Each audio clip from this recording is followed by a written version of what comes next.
পূজাই বুঝি পাইছে বিটিসিত যি শান্তির ফটাঢোল বজাই আছে এয়াও এটা মিছা। প্রমোদ বড়োর যিটো এই প্রটোক মই কেইটামান টাইটেল দিছোঁ মানে একটো হল আপোনাৰ প্ৰতিশ্ৰুতি ভংগকাৰী, প্ৰবঞ্চক, প্ৰতাৰক আৰু বৰ্তমান বিটিচিৰ কাৰণে এটা ডাঙৰ প্ৰব্লেম। হয়, আজিৰ দিনটোৰ বাবে খুব বিশেষ দিন। 2020 চনত প্ৰমোদ বড়োৰ চলাহী কথাত পৰি কিছুমান ভুল হৈছিল বুলি মই ভাবোঁ। বিভিন্ন ধৰণৰ প্ৰতিশ্ৰুতি দিয়া হৈছিল আৰু আমিও একেদৰে সেই প্ৰতিশ্ৰুতিত একলগ হৈ প্ৰতিশ্ৰুতিবিলাক ৰাইজৰ আগত ৰাখিছিলোঁ, কিন্তু এইবিলাক সম্পূৰ্ণ ভুল আছিল, মিছা আছিল। গতিকে সদায় আজি প্ৰায় 4 বছৰ হ'ল অন্তৰখন দহি আছিল, মানে আত্মদহনৰ নিচিনা এটা প্ৰচেছ হৈছিল। আৰু আজি BPF দল জইন কৰি মানে নিজকে প্ৰায়চিত কৰা যেন লাগিছে। আচলতে প্ৰমোদ বড়ো ডাঙৰীয়াই যিবিলাক মিছা প্ৰতিশ্ৰুতি, ভুল প্ৰতিশ্ৰুতি দি 2020 চনত সম্পূৰ্ণৰূপে গাদী দখল নকৰিলেও নানা পাকে প্ৰকাৰে চক্ৰান্ত কৰি ফেলে গাদীটো দখল কৰিছিল। আৰু চৰকাৰ গাদী দখল কৰাৰ পিছত CM হোৱাৰ পিছত কোনো ধৰণৰ প্ৰতিশ্ৰুতিৰ প্ৰতি গুৰুত্ব প্ৰদান নকৰিলে। আমি বাৰংবাৰ সকীয়াই দিয়াৰ পিছতো, মনত পেলাই দিয়াৰ পিছতো তেখেতে কোনো ধৰণৰ গুৰুত্ব নিদিলে। আমিও যিবিলাক কমিটমেণ্ট ৰাইজক দিছিলোঁ একেবাৰে মুখ দেখাব নোৱাৰা অৱস্থাত আছিলোঁ। আজি BPF দলত জইন কৰি খুব সকাহ অনুভৱ কৰিছোঁ আৰু নিজকে প্ৰায়চিত কৰা যেন অনুভৱ কৰিছোঁ। আৰু প্ৰমোদ বড়ো ডাঙৰীয়াই যিবিলাক মিছা প্ৰতিশ্ৰুতি দিছিল তাৰে ভিতৰত আপুনি চাওক, ৭৫,০০০ টকাকে দিম বুলি কৈছিল, মহিলা আত্মসহায়ক গোটবিলাকক দিব পৰা নাই। প্ৰতিটো জাতি জনগোষ্ঠী, সকলো জাতি জনগোষ্ঠীৰ একোটা বোৰ্ড বনাম বুলি কৈছিল, বোৰ্ড বনাব নোৱাৰিলে আৰু কেতিয়াও নোৱাৰিব, এয়া প্ৰমাণ হৈ গ'ল। আৰু লগতে ভূমি নীতি আনিম বুলি কৈছিল, কিন্তু আনিলে কি? উচ্ছেদ নীতিহে আনিলে আৰু ধাৰাসাৰ উচ্ছেদৰ নোটিছ জাৰি কৰিলে। গতিকে অকল যে প্ৰতিশ্ৰুতি পূৰণ কৰিব পাৰা নাই তেনেকুৱা নহয়, কমপ্লিট ইউটাৰ্ণ লৈছে, বিশেষকৈ ভূমিৰ ক্ষেত্ৰত। আৰু আজি আপোনালোকে শুনিছে হাগ্ৰামা মহিলাৰী ডাঙৰীয়াই কৈছে যে ভূমিৰ পাট্টা প্ৰদান কৰাটোই মেইন এজেণ্ডা হ'ব BPFৰ। এইটো আমাৰো যে দলৰ পৰা এক্সপেল কৰাৰ পিছত আমিও এই কথাটোত লাগি আছিলোঁ। আৰু মই যথেষ্ট সুখী যে হাগ্ৰামা মহিলাৰী ডাঙৰীয়াই স্বয়ং নিজ মুখেৰে কৈছে যে BPFৰ চৰকাৰ আহিলে সকলো জাতি জনগোষ্ঠীক ভূমি পট্টা প্ৰদান কৰা হ'ব আৰু 1 নম্বৰ এজেণ্ডা হিচাপে লোৱা হ'ব। গতিকে এই ক্ষেত্ৰত যথেষ্ট সুখী আৰু আজি শান্তি পাইছোঁ।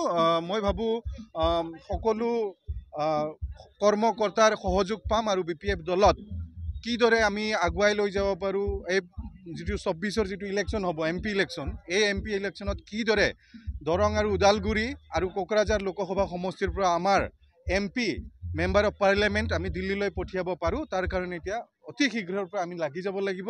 আৰু আমি টঙালি বান্ধিছোঁ আৰু লাগিম আৰু এতিয়া কাম কৰিম BPFৰ হৈ। প্ৰমোদ বড়োৱে যিটো শাসন বাৰদা নোহোৱা আগতে অন্যান্য প্ৰতিশ্ৰুতি দিছিলে, প্ৰমোদ বড়োৰ যিটো এই প্ৰটোক মই কেইটামান টাইটেল দিছোঁ মানে একটো হল আপোনাৰ প্ৰতিশ্ৰুতি ভংগকাৰী, প্ৰবঞ্চক, প্ৰতাৰক আৰু বৰ্তমান বিটিচিৰ কাৰণে এটা ডাঙৰ প্ৰব্লেম। কিয় জানেনে? বিটিচিৰ সমস্ত শক্তি হাগ্ৰামা মহিলাৰী ডাঙৰীয়াই 2003 চুক্তি কৰি ভাৰতবৰ্ষৰ সংবিধান সংশোধন কৰি এই অঞ্চলটোলৈ স্বায়ত্ত শাসন এটা ডাঙৰ শক্তি লৈ আহিছিল। আৰু প্ৰমোদ বড়ো ডাঙৰীয়াই দিনক দিনে এই যিটো শক্তি, বিটিচিৰ শক্তি, এইটো লাহে লাহে নোহোৱা কৰি আছে। এইটো এতিয়া প্ৰমাণ হৈ গৈছে। আপোনালোকে জানে কিদৰে 16টা ডিপাৰ্টমেণ্ট দি দিয়া হ'ল, কিদৰে এতিয়া চাকৰি দিব নোৱাৰে, একো কাম কৰিব নোৱাৰে, এইবিলাক অলৰেডি প্ৰতিষ্ঠা হৈ গৈছে। গতিকে এটা বিটিচিৰ ডাঙৰ প্ৰব্লেম আৰু এই প্ৰব্লেমটো সমাধান হ'ব লাগে। অন্যথা বিটিচিৰ যিটো স্বকীয়তা, যিটো স্বায়ত্ততা, যিটো বিটিচিবাসীৰ যিটো শক্তি, সেই শক্তিবিলাক ধ্বংস কৰি আছে। তো এই কথাখিনিও এটা খুব গুৰুত্বপূৰ্ণ কথা। আৰু গতিকে মই বিটিচিৰ প্ৰব্লেম বুলি ক'ব খোজোঁ। প্ৰমোদ বড়োৱে এজন মিছলীয়া ব্যক্তি বোলে ৰাইজৰ আগত হাইকত কৰিব নেকি? তেওঁ নিশ্চয় মিছা কথাটো কৈছে। তেওঁ অকল ৰাইজৰ লগততো কৈছেই, আৰু আমাৰ লগতো বহুত মিছা কথা কৈছে। আমি যদি এটা এটাকে কওঁ, সম্পূৰ্ণ মিছা কথা। তেওঁ এতিয়াও মিছা কথা কৈ থাকে, শান্তি শান্তি শান্তি। তেওঁ বহুত শান্তিৰ কথা কয়। তেওঁ এনেকুৱা কৈছে যে তেওঁ এতিয়া ভগৱানৰ ৰূপ, শান্তিৰ দূত। নহয়, BTCৰ মানুহ এতিয়া চৰম অশান্তিত আছে। সমস্ত ঠিকা এতিয়া বাহিৰৰ মানুহে কৰি আছে। আগতে চাওক, আগতে হাগ্ৰামা মহিলাৰী ডাঙৰীয়াৰ শাসনকালত আমাৰ লোকেল ঠিকাদাৰ আছিল। তেওঁলোকে ঠিকা কৰিছিল, প্ৰফিট হৈছিল। সেই প্ৰফিট হোৱা টকা পইচাবিলাক ইয়াতে খৰচ কৰিছিল।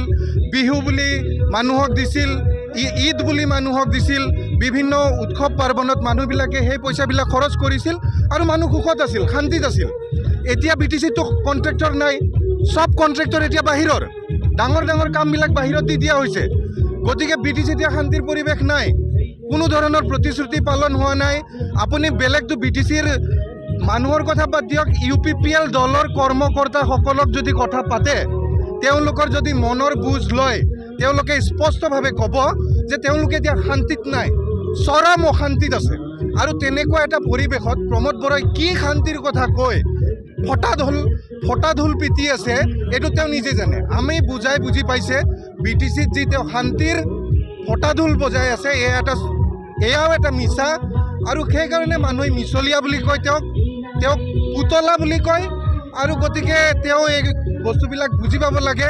আমি প্ৰতিদ্বন্দ্বিতা নকৰাকৈ মই ভাবোঁ তেওঁ নিজে পদটো ত্যাগ কৰি দিব লাগে আৰু হাগ্ৰামা মহিলাৰী ডাঙৰীয়াক শাসনভাৰ চমজাই দিব লাগে। যোনকেইটা এতিয়া UPPL মিছলীয়া দলত আছে, তেখেতসকলে কি আহ্বান জনাব? চাওক, UPPL দলৰ মানুহবিলাকে, কৰ্মকৰ্তাসকলে আচলতে মোক ভাল পায় দেই, বিৰাট মৰম কৰে, ভাইটি হিচাপে মৰম কৰে। কিন্তু কেইজনমান মিছলীয়া আছে, কেইজনমান মিছলীয়াই গোটেই বস্তুটো কণ্ট্ৰল কৰি এতিয়া বেয়া ধৰণে চলাই আছে। কিন্তু যিসকল কৰ্মকৰ্তা আছে, তেওঁলোকে মোক সৰু ভাইটি হিচাপে মৰম কৰে। এতিয়াও মোক ফোন কৰি বহুত খবৰ লৈছে, কোনোবাই ধৈৰ্য ধৰিব দিছে, কোনোবাই ভাল কৰিছা বুলি কৈছে। তো এইবিলাকতো থাকিবই, কিন্তু লাহে লাহে আহিব। বহুতে এতিয়া আহিম বুলি কৈছে, মোকো বহুতে ফোন কৰি কৈছে। অলৰেডি যোৱাকালিও কিছুমানে ৰিজাইন দিছে, আজিও বহুতে দল জইন কৰিছে, আৰু ভৱিষ্যতে বহুতে আহিব। চাব, গৰাখহনীয়া হ'ব, UPPL দল নোহোৱা হৈ যাব লাহেকৈ। কাৰণ প্ৰমোদ বড়োই যিখিনি কাম কৰিব লাগিছিল কৰ্মকৰ্তাসকলক লৈ কৰা নাই। তেওঁ কেতিয়াও কথাবিলাক শুনা নাই, মানসিক স্থিতি কৰ্মকৰ্তাসকলৰ কেতিয়াও বুজ নলয়। গতিকে প্ৰমোদ বড়োৰ লগত কোন থাকিব? কোনো নাথাকে।